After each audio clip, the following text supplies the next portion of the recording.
Y'all, welcome back to Kentucky Fried Wargaming, where two guys who aren't qualified to talk about anything decide to talk about a game with hard math and chance. I'm Jill. And I'm John.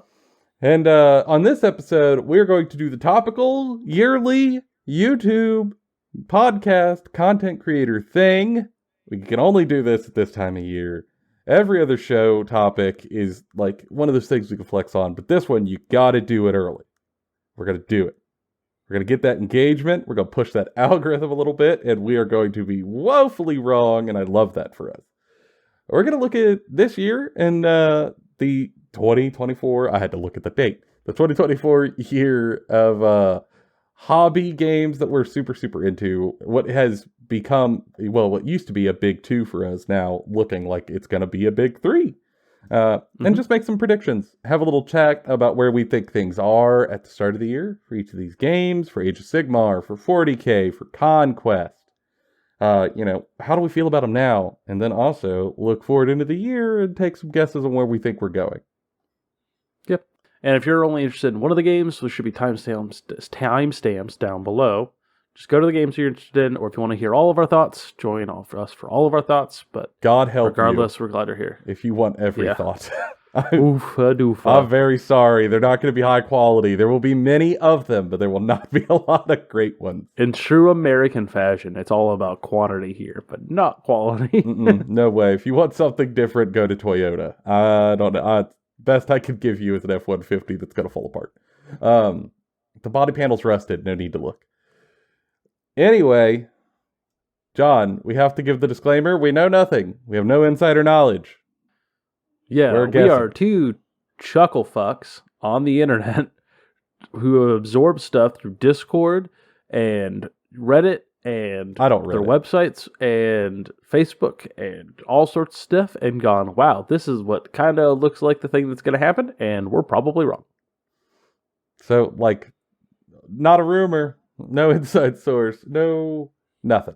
Purely speculation, just kind of looking at the tea leaves. And some logistics and some history and pattern of game companies. But nothing more. But before we do that, first we got to talk about hobby time and games played.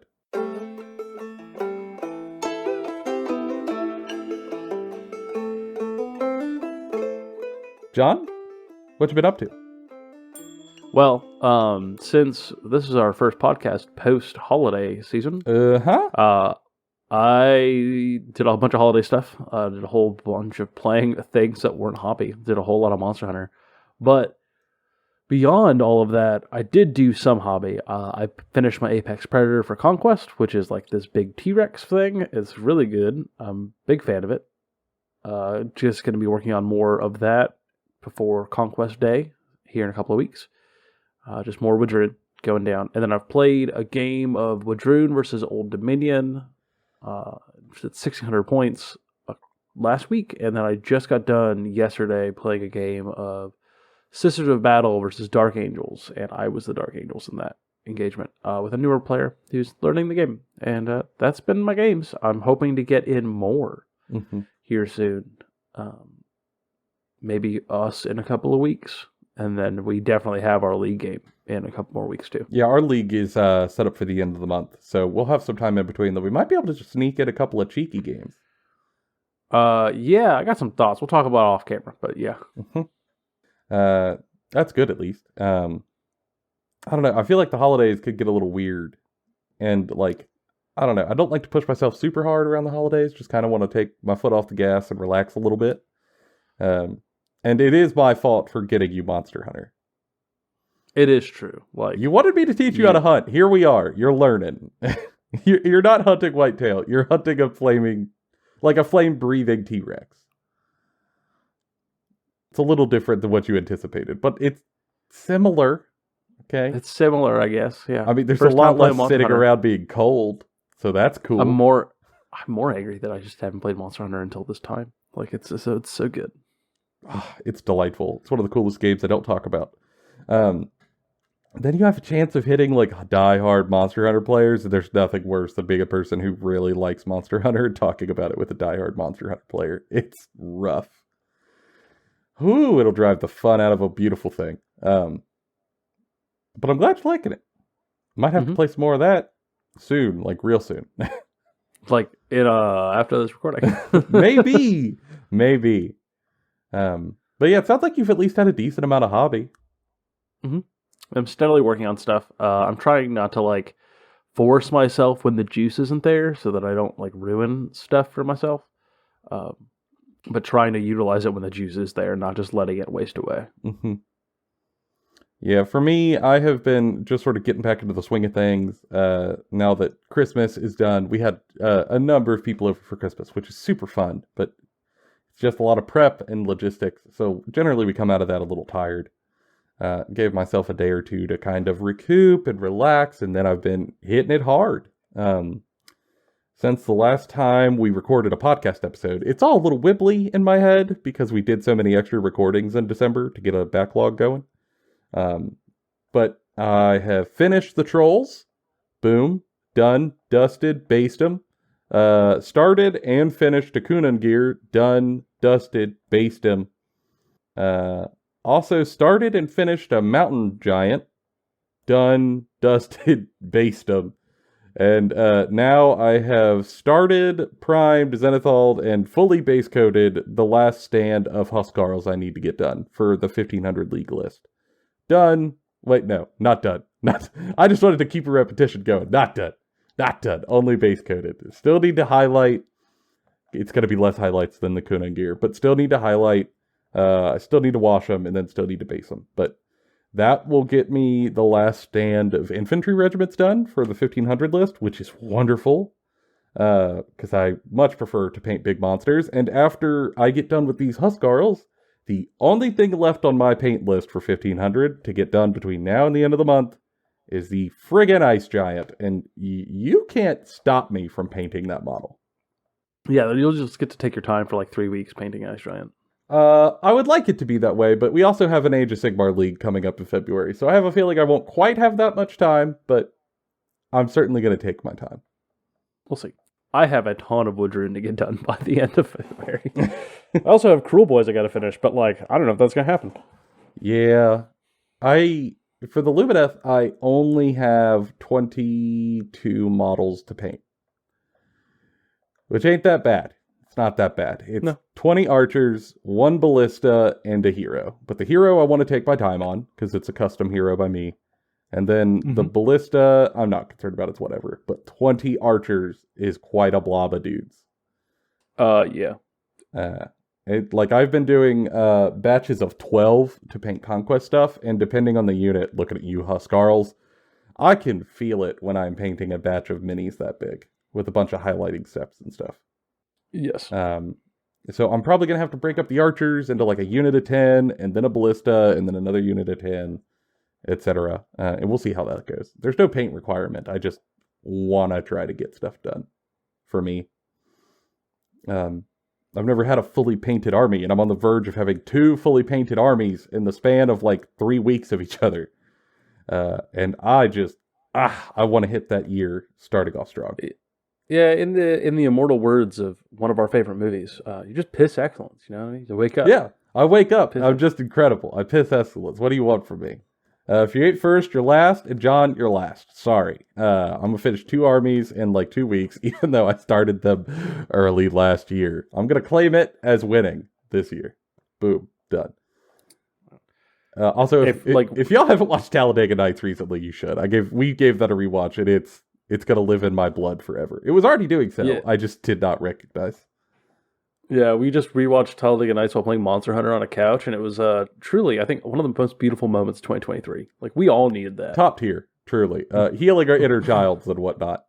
We all need that somewhere. Like, you need to find your couch, your Monster Hunter, and your Talladega Nights. I hope you get that in 2024. I do.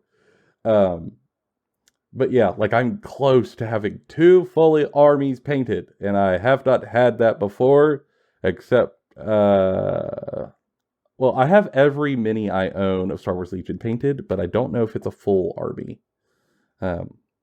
I might be a few points short of 2K, but I've never put that full painted army on the table.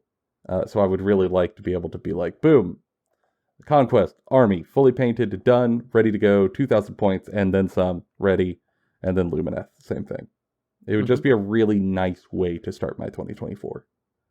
And to get that momentum going.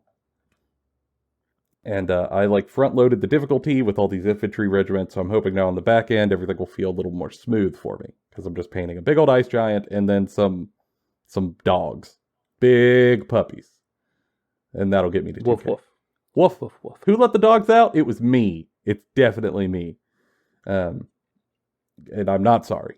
Not at all. Now Arms of an Angel's playing for you. Bipeds. Don't crack that smile at me. That was a good joke. Don't you hold it in, John. Don't you do this to me. Don't you put that evil on me. Yeah, I don't know. I'm looking at my next 2 months of hobby, and it's not super intense, which I look forward to. The real question is, after that, after February, what's going to be on my paint table? And I ain't got a clue. And I look forward to finding out. I really do. And we might talk about that a little bit here in a minute. For now, play the music.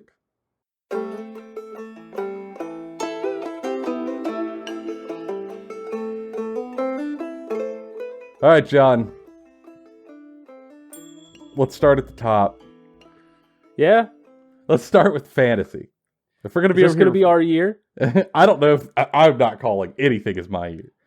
Is this our year? Huh? Is this gonna be our time?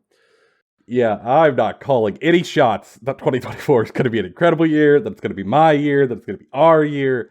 I'm claiming the apocalypse will probably not happen in 24. That's what I'm calling. Yeah. That's my shot. Boom. My call is that Age of Sigmar is going to be a very big thing this year. I think Age of Sigmar is probably going to be the big thing this year, actually, for Games Workshop. That's my biggest prediction, is that 40K was a big thing last year, and AOS is the big thing this year. Mm-hmm. I think they are starting to get closer, neck and neck closer in popularity. I think it's really easy to be 40K is the more popular one, but I think that in the actual wargaming sphere, Age of Sigmar is actually talked about as much, if not more so, than 40K in social places. So I think it is going to continue growing at a faster rate than 40K, and I think this year is really kind of where a tipping point is going to happen, or it's going to all fall apart. We'll see. Because I think the big thing is 4th edition Age of Sigmar that's coming out with a new starter box. Yeah, in the summer. They're now for Games Workshop, they're on a pretty hard set rotation of every 3 years now for their games, their mainline games at least, to get revamped and a whole new rulebook and a new starter set. That's just one of those things that for shareholder purposes and infinite growth, blah, blah, blah, blah, they're going to want that to continue to happen. So I think we could just really start to bank on that being the case. And this summer is the time it's going to happen. There are a lot of questions around that, though, that aren't known. What factions are going to be in the starter set? Are we going to get indexed? Stuff like what's going to change with the core rules, stuff like that. No one knows yet. But there will be a new edition coming. That one we can't call any shots on. It's way too obvious. Yeah. I guess, and a good way to start with talking about Age of Sigmar this year is where we feel like the game is at. I suppose. What's our experience with it? Decent way to start. Because we played quite a bit of it this year. Yeah, I think I've actually played about as much Age of Sigmar as I played 40K, all in all. And I think Age of Sigmar is in a weird spot where some of the factions are very, very well designed, and there are clearly very well designed armies in the game, and there's a lot of nuance in the actual core fundamentals of the game that I think is really good. But when you get to the tertiary and secondary things, it's not. Battle packs are badly designed, battle tactics are badly designed, formations are badly designed. I think that there's a lot of stuff on the front of the game, when you first pick it up, you're like, oh, it's going to be really easy and fun and good. Particularly with war scrolls that have all the rules on them, stuff like that. But then you get into like the meat and potatoes from like beyond your first couple of games. You're like, what the fuck is going on here? Like, what do you mean I have like 12 pages of magic rules? What do you mean I have like to figure out what my regiments are or my battalions are? Or like, what do you mean I can buy this box and have an all dragons army or like a Trugs only army? Well, what constitutes a Trug? What constitutes a troll? Like, it's not clear. Also, like, if I want to run the Trolls army, do I need the Gloomspite Gits book or just the Trolls book, or do I need both? Why am I still spending $120 or $60 on rulebooks for a game and buying the miniatures? Like, there's just a lot going on in the game once you get past the initial. I mean, it's pretty fun to play. Mm-hmm. Like, it becomes like overly cumbersome in multiple avenues very quickly.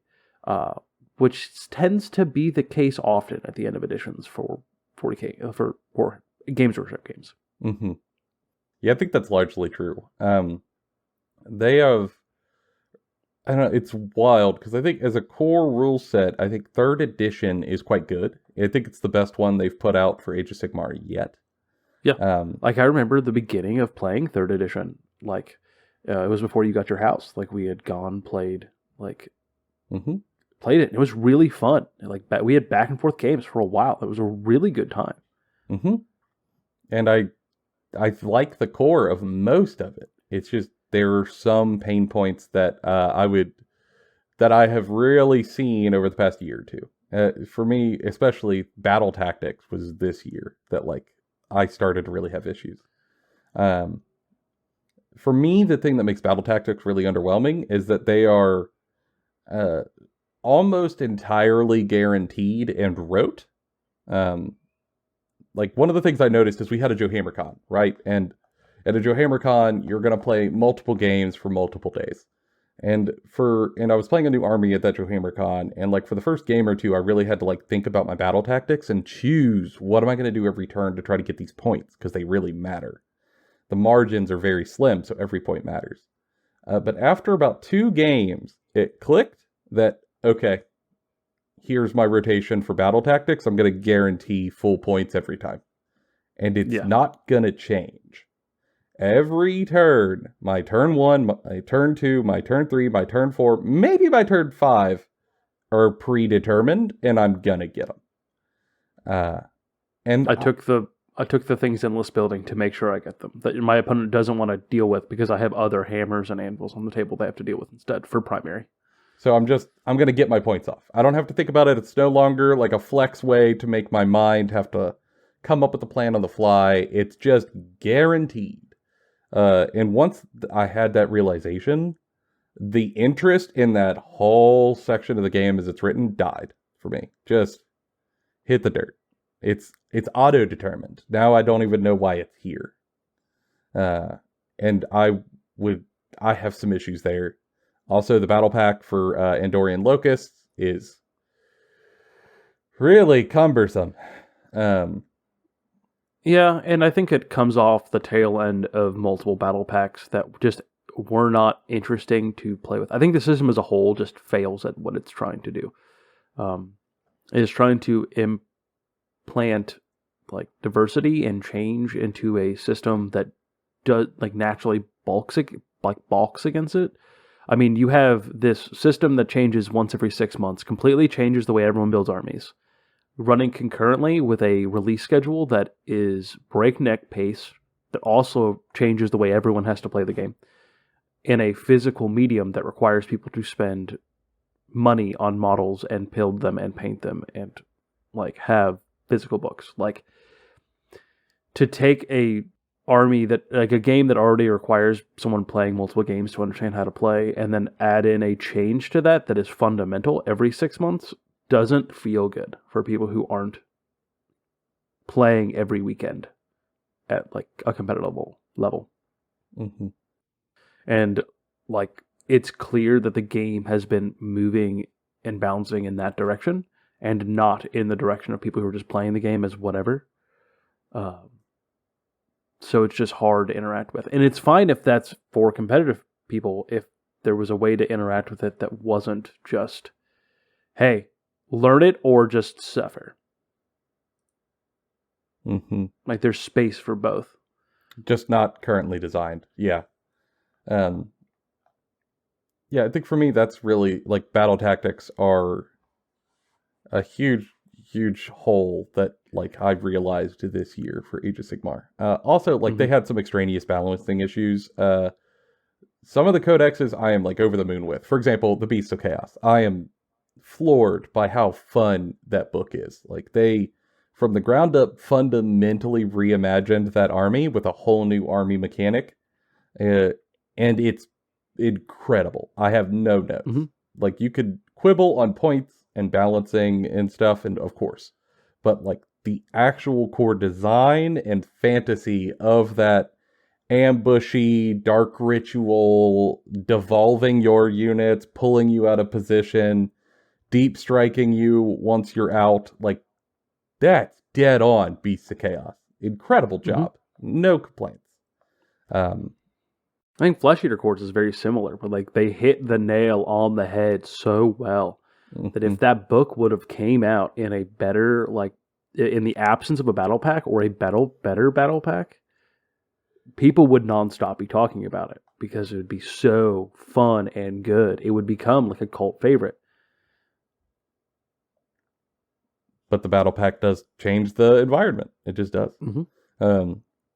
But they've had a lot of problems with balancing over the last year and stuff like that. So like, for me, I really enjoy AOS. I just acknowledge that oftentimes we play AOS, I'm going to have to make fundamental changes to the battle packs of AOS to give our group a good play experience. For example, we're going to run an event here in a month or so, just over a month actually, with the idea being of helping largely newer players learn AOS and their new armies. And with that in mind, we cannot play the General's Handbook as it is. We just cannot. Yeah. It's way overwrought. There's no way. We would blow up their brains with a bunch of stuff that they don't need to know. So we're just making our own mini beginner battle pack for that weekend of play. Yeah, and you can't really use the base one in the core rulebook anymore because it was balanced. Like, all the armies have been balanced around the newer battle packs. So when you try to like go backwards, there's some other strangeness.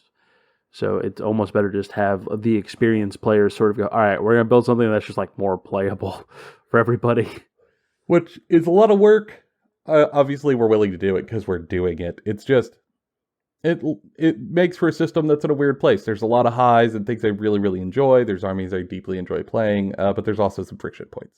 And like, that's where I would put AOS currently for me, is a thing I enjoy, but it's a bit of a mixed bag. Yep. But where it's going is what matters. Is all aboard the rat train. You on the rat train, Joe? Woo woo! I'm on the rat train. I'm not playing Skaven, but I'm calling the shot that in this box, in the summer, you're going to get Stormcast Eternals, because you're always going to get Stormcast Eternals in all these boxes. And you're also going to get Skaven as the opposing faction.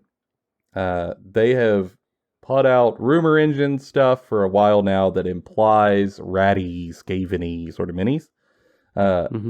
And also the Skaven line needs love badly. They are tied for the worst sculpts as a faction. Like, it's them and Beast of Chaos really fighting it out for worst place. And the rumor engines combined with that makes me think that Skaven are coming. For sure. Also, we're going into the realm of Ulgu, the realm of Shadow for the upcoming edition. And if you're going to be in like a dark, slinky place, I just think Skaven make for a really good opponent there. Yeah, I also think Skaven are, I think, one of their most unique factions in the game, bar none. It's very Warhammer. It's uniquely Warhammer. And it has a mass appeal outside of people already invested in Age of Sigmar. Like, there's a lot of people who have played Vermintide. There's a lot of people interested in Skaven. There's a lot of people I know who have been like, I want to play Age of Sigmar. Oh, those Skaven models look like ass. I don't want to play. Like, there are lots of people who would be willing to play this game if the models looked better. Because Skaven are cool. I have Skaven. They're in my closet. I cannot wait to pull them out. I have a Deathmaster that is unpainted and sits on my desk, waiting for the day that they come out and announce we're doing Skaven this year, and I will take him out and I will put my heart and soul into painting him. Because I want to run a Scryer Eshin army desperately. Desperately want to run an Eshin Scryer army on the table in a fun way. And I can kind of do it right now, but I want to be able to Ninja Rats. You badly want really want to do it. Exactly. Like Cyborg Ninja Rats. It's so cool. Yes. And I will play it. Like, I'm honestly going to play it regardless if the box comes out, to at least try it. But I hope it's really good. I hope they get a whole range refresh with like 20 new kits and it blows out of the water, just like it's the old Necron release in like 9th edition.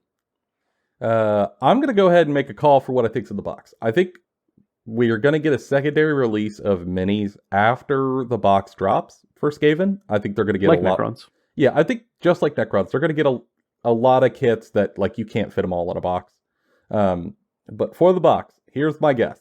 I think there's going to, or at least here's what I want it to be. Here's what I think would be a cool box. Rat Ogres, along with their Pack Masters, because good Lord, those current Rat Ogres are awful.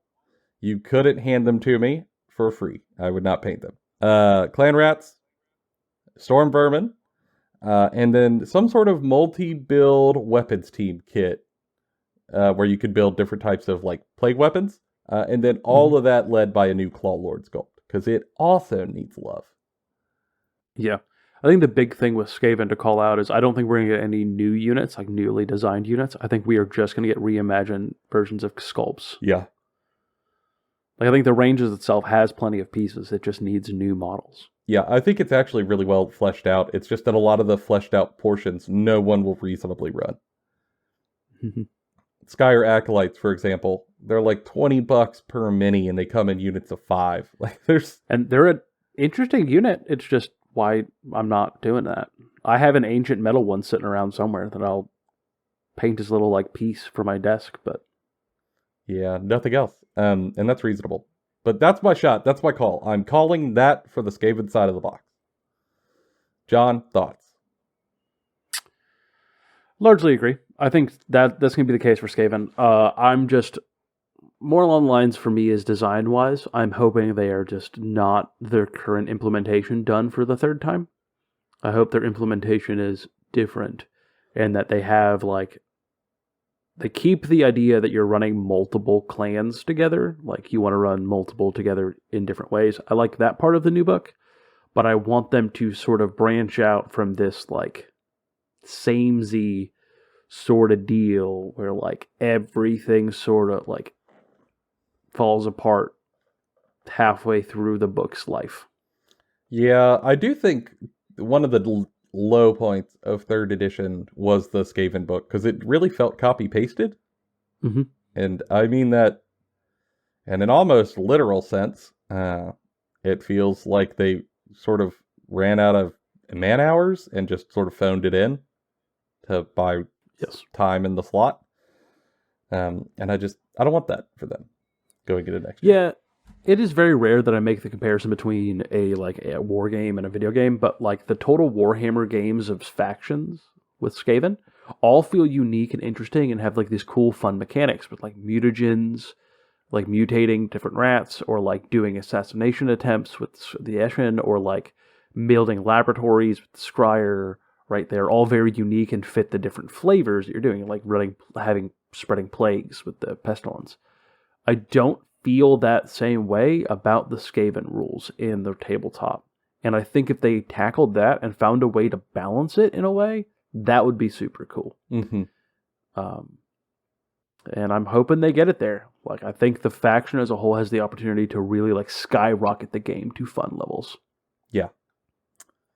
For the Stormcast side, I am calling my shot in the box that it's going to be a new... I would really like some of the original Stormcast units to get a little love.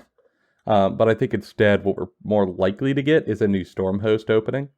And have that Stormhost focus on sneaky, cloak and dagger-y sort of behind enemy lines special operator troops. That's my bet. Yeah, I would bet that as well. I think the Stormcast are likely to get not ranged focused again, but more along the lines of like Assassins. like the Vanguard Space Marines from a few editions ago, where they got like a stealthy librarian and like like stealthy utility battle line with like snipers. I think you're gonna get something similar, but like the AOS equivalent. Well, that's the thing. With Stormcast. They did the Vanguard wig, which was kind of supposed to be that, but they didn't commit to the bit. Yeah. And I think instead they're going to take another bite at that apple, but they're really going to commit. They're going to push harder. Yeah, I like the idea of maybe like shadow sorcerers like that are Stormcast that are like using shadows to dip in between and out of like pillars of like shadow and like assassinate dudes. Maybe like a Hawk Rider of some sort that Owls. Like, dips into owl. There we go. Owl. That's pretty good. It's the most silent flyer in the animal kingdom. Utilize the dogs more. That'd be cool. More Griffhounds, like, specialty Griffhounds. Yes, I'd be get in really for weird specialty Griffhounds. Because like if they're going to be an Ulugu, you would never send like a whole storm host of like Stormcast marching through the shadows of Ulugu. Like no, you have like small groups of like highly efficient dudes going in and out. Mm-hmm. We might see a new dragon for Stormcast, potentially, because they seem to really want to push that dragon list. They might release another kit for dragons. Maybe a Shadow Drake? Something Maybe like a Shadow Drake. That'd be cool. I'd be in. But I think Stormcast mostly aren't going to get a ton of new kits. I think they're going to get whatever comes new in the box, maybe one thing in addition, maybe two, depending on the size of it. And that's it. I think they're going to put most of their energy into Skaven. That's my guess as well. I think Stormcast already have a lot of units in that book, so they're not looking to like really hammer it with new kits to flesh it out like they necessarily were in 2nd edition and 3rd edition. So they're probably going to let off the gas a little bit there. And instead, just go whole hog in Skaven, because boy howdy do they need it. And then, I guess rules changes. Fundamentally, what do I think will change in the new edition? I think battle tactics are going to get changed at their core. I don't know how, but I think they're going to... There is enough grumbling from both casuals and competitive folks alike about battle tactics. Something about them's going to have to change. I also think that it may lead to a complete shift in mission design for them. I think missions as a whole might take a different route. I think, especially in the fantasy sphere, like in sci-fi, there's a lot less competition for like army fighting. Mm-hmm. But in the fantasy like side of things, there's lots of competition for the way missions are working in other games. And I think the people in Age of Sigmar know that, and they probably want to try to like adopt some new methodology with their mission rules. So I could see all of that changing in a pretty hefty way, and it, to be fair, has in every edition of Age of Sigmar changed pretty substantially. Yeah, well, I feel like when you're making a rules change, like that's one of the fundamental things you're trying to like cut at, and so I'm not surprised if that changes. For me, also, my next big call is that they're going to change how heroes are implemented. Currently, heroes are running around as like Seagull individual operators, and for a lot of them, that's really rough, because you're a little 5-wound dude on a board where like there are a ton of shooting or spell attacks that just do tens of wounds. And when that happens, that means your little foot heroes really, really struggle to do the business. Utility heroes, you could kind of hide them sometimes, especially they made some rules changes at the end of 3rd to try to help with that. But in general, little foot heroes struggle. And it makes it to where a lot of them aren't taken, even if they're okay, just because you know they're going to die. So I think instead what they're going to do to try to take this problem and address it differently is they're going to do what they've done in 40k, they're going to do what they've done in the old world. They're going to take foot heroes and make you attach them to a unit, and have foot heroes give bonuses to units they're attached to. That's one of my guesses. I'm not super confident on it, but like, I think there's a pretty good chance that could happen. think so. I definitely think so. I think they're going to keep the battle line leader other situation, like Behemoth artillery, but I think they're going to make a delineation between what is a monster riding hero or a monster hero and what is a unit hero, like a foot hero. And I think that you're going to have to take a number of foot heroes in an army. You can probably only take so many monster heroes in an army. And I think the foot hero's job is now to go into blocks of dudes or pieces to turn them into better hammers, better anvils, better utility pieces. And the monster heroes are going to do monster hero stuff of being hard to kill, and they go duel other monster heroes. Go stomp around the board and rip and tear until it is done.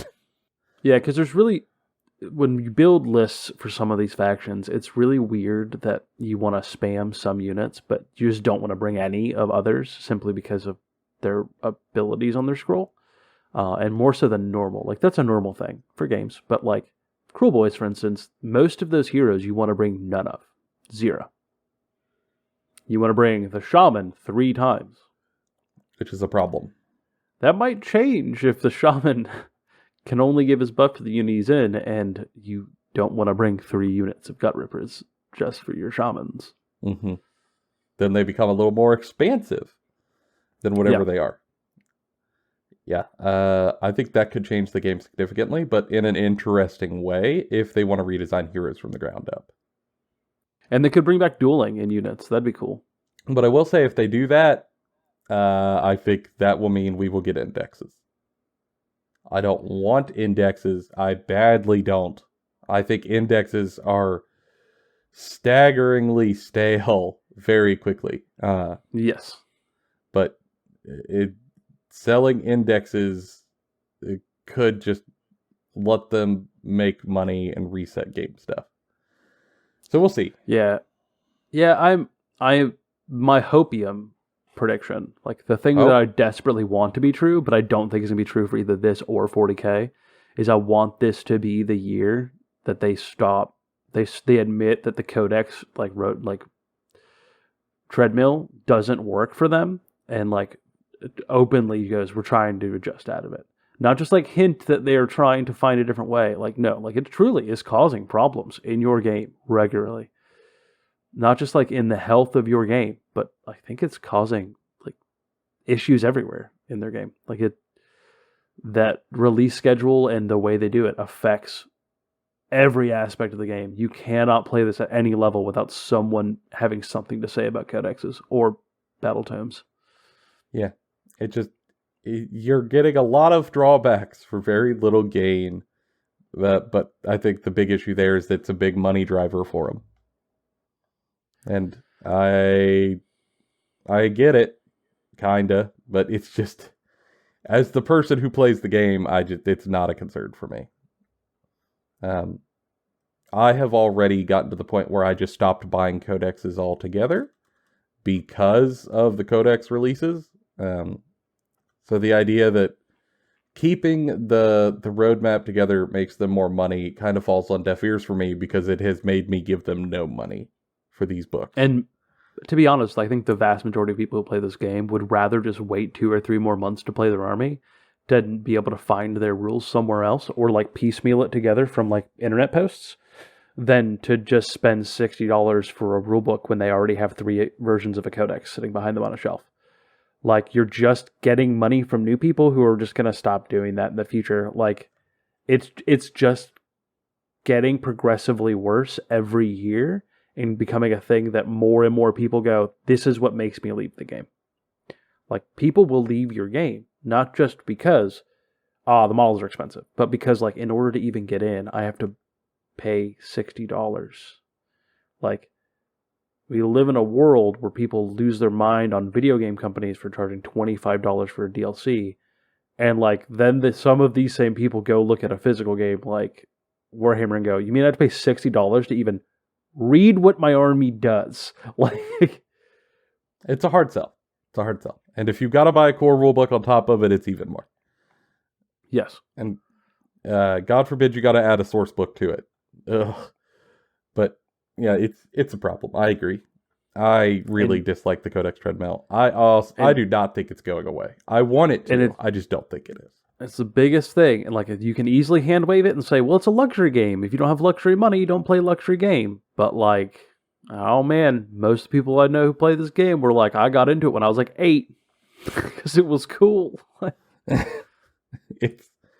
I just don't know if that would be a good long-term strategy, but to each their own, I guess. We'll see. I don't think it's coming, but I want your hopium to be true, John. I love your optimism. As desperate as that may be. There's no other kind of optimism. 40K. Let's move into 40K. Okay. Stay in the Games Speaking Workshop of desperate, sphere, but jumping 40,000 years in the future. yeah. All right, so hot take, spicy. How do you feel about 40K currently? We got to talk about how we feel now. Oh, that's also a hot take. I think 10th edition has been mostly a failure. Ooh, that is a spicy take. I don't know if Okay, go ahead. So I think on the face, right, when we first started playing 10th edition, it was very cool. It does a lot of stuff better than 9th edition. It does, unlike what a lot of people are saying on the internet, it is simpler than 9th edition. I do think it has the potential to be a great game. But unlike most of the other editions of 40K that release in a very good state and then steadily get worse, I feel like this edition released at a bad state and has steadily started to improve. So it's starting off as a failure and slowly starts improving over time.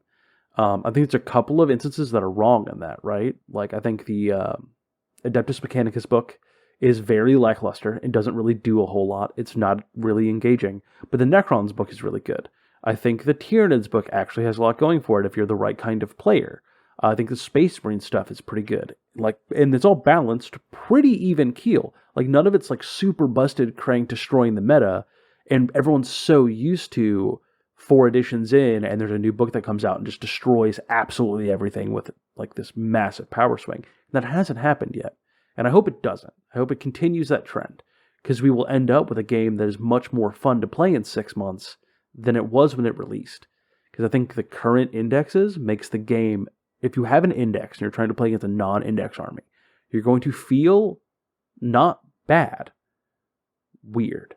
You're not going to feel like you're incapable of winning. You're going to feel like the road to winning requires you to jump through some really odd hoops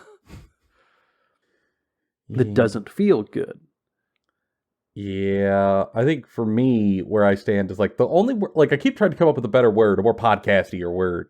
But the thing that occurs to me as I try to think about all of the games of 10th I have played, and it is a lot of games of 10th edition, is that it feels stale for me. And we're only like 4 or 5 months in, and that's rough. Very quickly, I think for me it's because of the indexes and also because of the armies I play.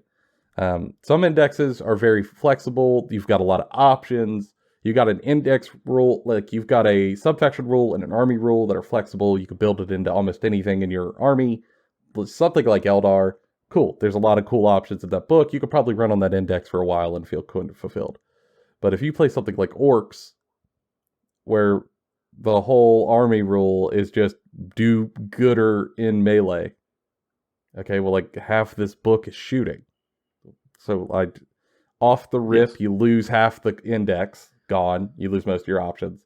And then of the remaining chunk, the internal balance is really difficult. So you lose another big chunk. And then you end up with just a handful of kits to build multiple armies out of, and they're going to feel sort of similar, samey, very quickly. And the same thing for like my Custodes. That could very well change because we're about to get a January update that is going to change stuff. And they have, with their updates, tackled some of this. They tackled Death Guard. They made Death Guard much better. They're doing stuff different now.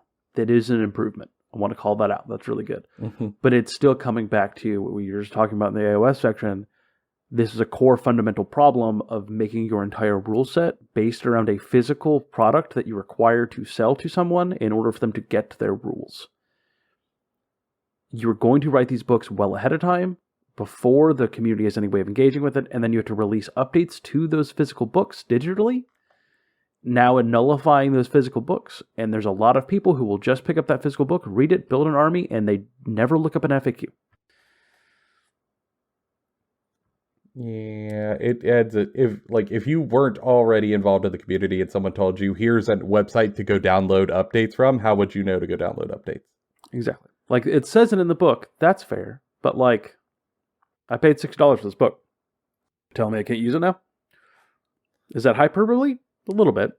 But ultimately, it's a failure of that system. Like there's a lot of good happening here in reaction to a lot of the stuff that's going on. But there's just not enough to warrant the negative that is the book cycle. Yeah, I mean, I think they can't counterbalance that, and it does cause like design problems now. Like it is causing fundamental problems with the meta and playing the game with people. It's like it's hard to play. Like you've even said it with indexes. Like it'd be different if we were playing in indexes and we didn't know. Like if we all knew we were going to get an updated version of all of our indexes on like June. Like we're all going to get a pass in June to see it's with some changes. Awesome. But where we're only getting like some armies get a book, some armies don't, it feels bad. Like, yeah, it's made things feel stale, and it's made me not take some armies off the shelf. My Votan, they're not coming off the shelf for the foreseeable future. Mm-hmm. They've got very few kits to run. They've got one army subfaction, so you're going to have the same lists over and over and over. And because of the cadence that is restricted for physical releases, there's only so many trucks. They can only get books to so many stores at a particular cadence. You cannot dump 26 physical indexes, codexes all at once without a whole bunch of prep. So the Votan stuff isn't going to be here for who knows how long. At least another 6 months, because we know that far. But it could be a year and a half from now before I get a codex for Votan. And it could be a situation where like you're the last one on the block getting a book, and you last for at best maybe 6 months of playing your army. So you played this like lackluster version of the game for 2.5 years to then play your actual army for 6 months, and then it all resets. Like, that keeps happening to armies. Like, that sucks. Looking at you, World Eaters. Yes, I play World Eaters. I feel this.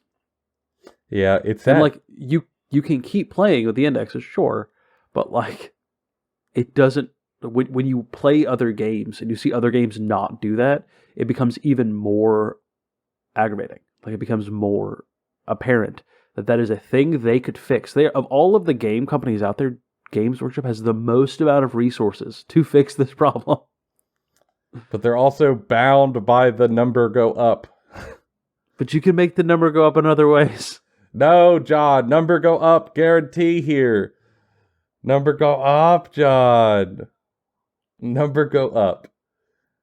Yeah, for me, like, the indexes have just gone stale. That's really where I feel about 40k. Like, when I play the game itself, I think it actually feels good. I like the terrain changes. I like the way the mission design. I love the secondaries. Really, I love the secondaries are so good. Colossal fan of the secondaries and how they play. It has made many of my games super interesting.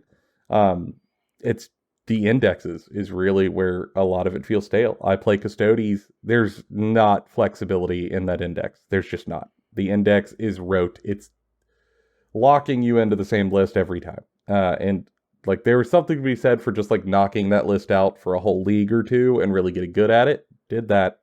Enjoyed it. But you want something, and there's just not. And yeah, it's just stale for me currently. That's the big descriptor. I'm hoping I'm going to look at this in like a year, and they've just absolutely given everyone codexes, and it feels much better. Well, it won't be everyone because there's like 26 factions, but a lot of people codexes, and then this starts to feel much better. Yeah. Yeah, it's a thing. It's a thing. I also just think in general there's way too much crap on the board in 40k games currently. I don't know if they're going to fix that with codexes. We'll see. We'll see. I'm really looking forward to playing my Tau, but my like 2k list of last year is now worth like 1,500 points in this edition. And I don't want to spend hundreds of dollars to bridge that gap. So like, that's another trepidation I have for 40k. Those are my two hangups. It's the stale codexes and the just amount of stuff on boards. Yeah, we'll see how that one next shakes up over the end of the month, because they have a new points update coming. And I think that'll be very determinative for what direction they're going into. Yeah, I think that will be interesting. Do they want to push back against it, or is that intentional? And I just don't know yet. But I think that my predictions of where they're going to go this year with 40k are really only two things. Like, I think it's really, really, really simple. And that is, I think most of the year will just be codex updates with individual heroes. If you're lucky, you get a couple of kits. I think 2 factions, this is my second prediction part of it, is Votan and World Eaters are going to get winter releases and past the 4th edition Age of Sigmar stuff. That is going to have them with an army box where they fight each other, and they're both going to get a lot of kits, because I think they're the 2 factions who need the most in terms of kits. And I think Votan will end up getting 4 or 5 kits. I think World Leaders will get 3 to 4 kits.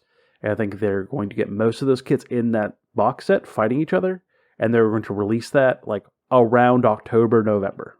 Mm-hmm. To really like right at the end of the spooky season, right before big buy time and their Christmas boxes, release a bunch of new stuff. They're probably going to sell a lot of that the old stuff for those armies in the Christmas boxes for them, like they did this year. Mm-hmm. I just think that's a no-brainer for them. I think it'll make them a butt ton of money. Yeah, I would love to get some Votan kits. I just don't know if it's going to happen this year. For me, my called shots is that this summer, that redacted codex that they've showed off, I don't think it's going to be a new army. I just don't. I badly want it to be something cool, like Emperor's Children, or like a whole new re-release for Space Wolves, or Blood Angels, or something awesome. A bunch of new kits. I would really love it to be for Blood Angels. But, I just don't think that's going to be the case. At that time, y'all, think about it this way. I don't know, depending on the fields you have worked in your life, it sometimes fundamentally changes how you view the world. You know what I mean? If you work in the trades and you drive past something, you look at it differently depending on your trade. You just can't help it. And looking at the release schedule, logistically speaking, in the summer, they're going to be releasing 4th edition of AOS. That's going to come with whole new starter boxes. That's going to come with new rule books. That's going to come with new core books. That's going to come with line refreshes. I'm sorry, Seth, for what I just did to that mic. That's going to come with line refreshes. That's going to come with whole new secondary bundles and maybe objective cards and all sorts of little stuff that you're going to have to ship to stores. I don't think they're going to release a new faction during that time for 40K. Because then you're going to be competing with AOS release. And I just think their logistical abilities cannot handle the load of both of those. It's a lot of boxes, it's a lot of SKUs, it's a lot of warehouse space. And I think to try to streamline that a little bit, whatever is coming in the summer, I think is going to be a campaign book or a crusade book, something like that. Some flat book that'll add a little bit to the game. I don't know what it is, but it's not going to be an army. And following up John, I think this year is going to be mostly codexes. Most armies are going to get maybe a foot hero. They love adding a foot hero to armies. And for some armies, though, I'd be happy to take it. Custodes, give me a new foot hero. I'll take it. I ain't even going to complain. I'm happy to take a foot hero. I think for some armies, they just don't need it. Please, God, don't give Gene Stealer Colts another foot hero. No, John, you need another single foot hero. You don't have enough. I would desperately listen. I want to play either guard or I want to play Gene Stealer Colts this summer, and I need you to give me one of those things that are just going to be all right. Gene Stealer Colts is on the radar, and if you just give me another hero, I'm gonna scream. No, John, you need one more foot hero. Looks like Fire Slayers. Yeah, it's. I don't know. I don't think you're going to see a new huge army release until winter of 24. That's my next big call. I think they will add some kits in the spring before summer gets here. Spring into summer, they'll release a couple of kits depending on the faction. Tower apparently going to get some Crete stuff. We've seen the rumor engines. But I think then they're going to have to cool off for the summer as AOS gets the huge sea of releases. And then in winter of 24 or late fall of 24, that's when they're really going to start releasing stuff. I don't know if I'm going to call Votan World Eaters, but you could see, I think we're going to see some big drops there. I think Votan World Eaters. I'm going to stick with that. Votan World Eaters. I want it to be true. If I'm right, we have to split the box. It depends on what's in it. How cool does it look? That's what's going to matter to me. No. It's got to be cool. It's got to be cool. I'm a model snob. I don't know. We'll see. I would like it to be true, though. I would like Votan to have more models, and I want World Leaders to have more models. That leaves Conquest. Mm-hmm. That leaves Conquest.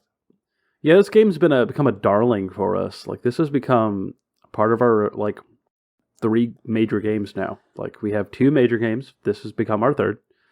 I think Conquest is great. And for me personally, it is probably the game I am looking forward to playing the most of this year. I think I will play the other 2, especially 4th edition Age of Sigmar. We'll probably play a bunch of it. But I still think that leading up to that, I'm probably going to play way more Conquest than Age of Sigmar, waiting for 4th edition. I might take a little break of Conquest to play 4th edition Age of Sigmar, but I'm going to play a ton of Conquest. It is doing so much right in the game sphere, like playing the game. Rules, free. Game, fun. Interactive, short. Like, the games do go fast. They don't feel like they take forever, right? Those are all important features. Game is super, super good. It has its problems. It has its qualms and its challenges. We'll probably talk about that going forward, like some of the challenges we've had, some challenges we think they need to like address. But ultimately, I think the game as a whole is very, very good, and I highly suggest it for people who really like wargaming to play it, or at least like give it a look, because it's something else. But make sure you definitely look into it before you decide you're going to get into it, because it's got a learning curve on it.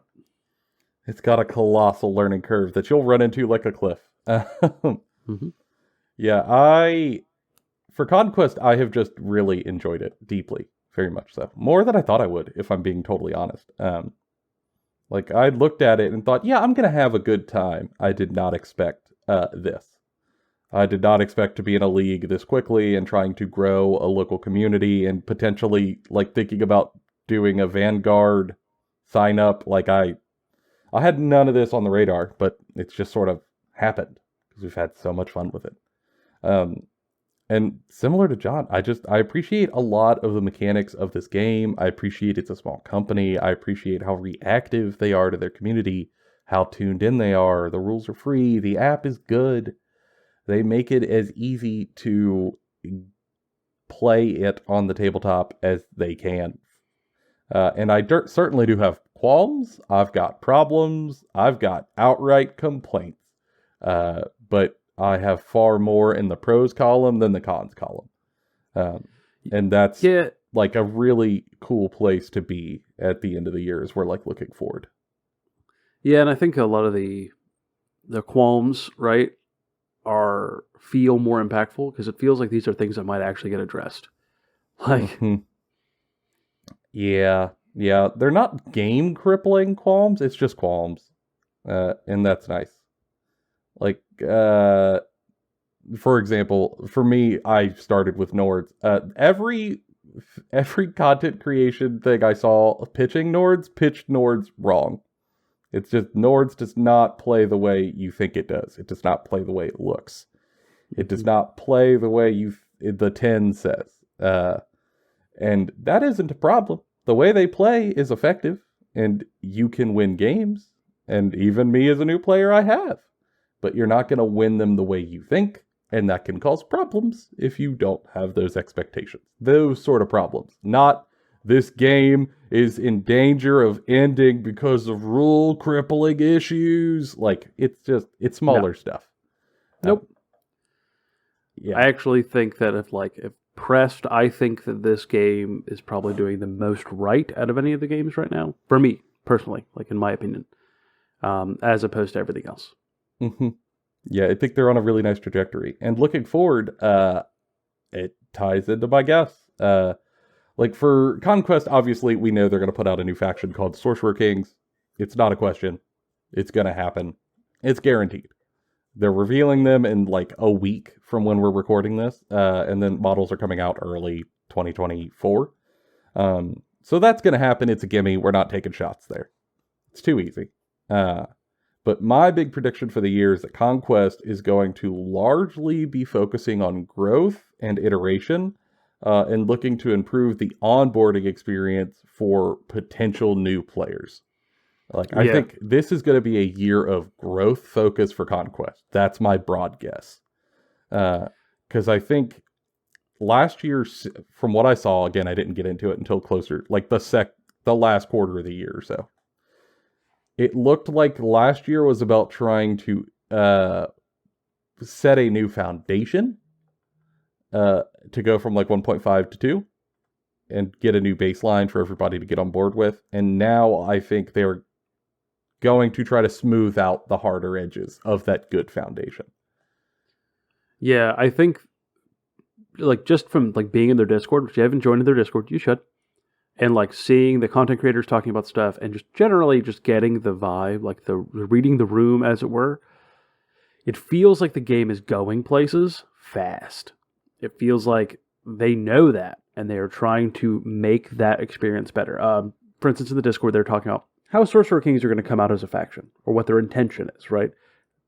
That's super cool. Having a company have someone from their company tell you, this is our intention for how we're supposed to be rolling this faction out, helps set expectations. It's great. It's phenomenal. They said they want to release all the Sorcerer King stuff out as a core generic force of like, here's what you need to have like your basic army and have it function and work, right? Like sort of like the initial play style that's like the baseline for the faction. And then their second set of releases are coming out in 2024. They've already said will be iterations of it, right? Like added stuff that you're not going to take in every list, but like you might take in every 3 lists. Mm-hmm. Like cool stuff for sure, but not like core. And that speaks to like how they're looking at the game as a whole in a way where they are trying to make sure the core is good, then add. Not add. The players will figure out the core. Just keep adding. Like, no, they are looking to make the game solid as a baseline and then move on top of it. Mm-hmm. Which, that sounds great. I really hope that's the case, and I actually think they might pull it off. So I'm here for it. I would love to see a massive growth in Conquest this year, because I just want to play more of it. Like, there's not enough people near me playing it. I want more. I want more people to play. I think it's cool. It's not a game I would recommend to like brand new war gamers, but for people who are into war games already, I think this is an incredible war game for, quote unquote war gamers. Yeah. It's really, really good. Go ahead, John. You're good. The best description I can give you if you haven't come on board is if you played old Warhammer Fantasy in like 8th or 9th edition, it feels like a better version of that. It feels like all of the stuff that was aggravating about those are gone and replaced with cool, fun, new stuff that makes you think about things in a dynamic and changing way. Mm-hmm. Yeah, it's been really delightful. And I think in terms of like secondary guests for Conquest, I think they're going to really focus on putting out kits, like other than Sorcerer Kings, because that's a new faction. They're going to focus on filling in kits that have beta rules currently in the existing factions. Going around to every single faction, and for the stuff that doesn't have art yet, filling it in. So stuff like Magma Chosen and Dwegum, probably a pretty good option. For me, give me Steel Chosen. For the love of God, I want big armored dudes on the block, potentially. In 100 Kingdoms, who is up for there? Or Woodrow? Order of the Sword. So Order of the Sword in 100 Kingdoms looks awesome. Like, they're just like foot sword dudes. Mm-hmm. I have no idea what they're going to actually look like on the table, but like the rules are that. So that's supposed to come in. They have a couple of units there to release, but not a ton. And then for Wadroon, they're missing like there's a light monster called a Coddle, I think is how you pronounce it. It's like it's like a snake winged bat thing. We'll see what it actually does. The rules look awesome. It looks like fun. And then they have the Chosen to release. They have like Chosen of Conquest, Chosen of Famine, Chosen of Death, and Chosen of War. Currently, they only have Chosen of Conquest, which is the next thing I'm buying. And they're super cool. And a mounted hero. But like Wadroon are almost done. Like they're almost completed. Mm-hmm. So there's really not a lot left for them. I think Nords is fairly similar. I think 100 Kingdoms is fairly similar. I think Spires is fairly similar. Yeah, I think Nords we have Steel Chosen, Blade Chosen, White Waste Tribesmen, and then 2 Beast Packs. Those are, I think, the big holes. Yeah, and I think the thing that really helps me with Conquest is we're about to get a roadmap in like a week from when we're recording this of what's coming all year. And I think that really helps, right? Like they're very transparent about what they're trying to release and what they're trying to get done in a year, which is helpful. Like it's really cool. And if you're just a model guy, take a look at some of their models, because especially their Artisan series stuff looks really good. Highly recommend it. And yeah, highly like- recommend it. like I think Conquest is going places this year, and I think they're doing it on the back of like steady, impactful growth and filling out their rosters instead of I'm going to add 3 new factions. They're adding a new faction, which is sort of needed, and like all the flavor it brings. Mm-hmm. Yeah, it's more conservative, consistent growth rather than like risking it for the biscuit in a big swing. Yeah, I think if they were saying like, "Hey, we're releasing 3 factions this year," I'd probably be a little concerned, to be honest. It'd be a lot, especially for a small company. But like they're just taking it smarter. And I think for us, that's pretty much all the big ones. However, this is one where we want to hear from y'all. Do you think our swings are ridiculous and we're out of our friggin' minds? If so, love to hear it. Truly would. Put it down in the comments below. Or if you have your own predictions for the year, for your own games that you're playing, especially if they're games that aren't on here that we just know nothing about, I'd like to hear people's guesses for other game systems, even if I don't play them, just to kind of like keep our finger on the pulse of other war games. Lord knows there's a lot of them and you can't keep up on them all. We'd appreciate it. And we are going to be looking forward to continuing this once a week release schedule going into 2024. It was sort of a test to see if we could keep it up towards the end of 23, and it has gone surprisingly well. Mm-hmm. So you could expect to see 1 video a week from us, or podcast, depending on where you like to listen. And we know we said we were going to update you in the new year, and so far, no changes. Which has just been a delight. For now, though, that's been all of our opinions. Bonified and Kentucky Fried. We'll see y'all on the next one. Bye.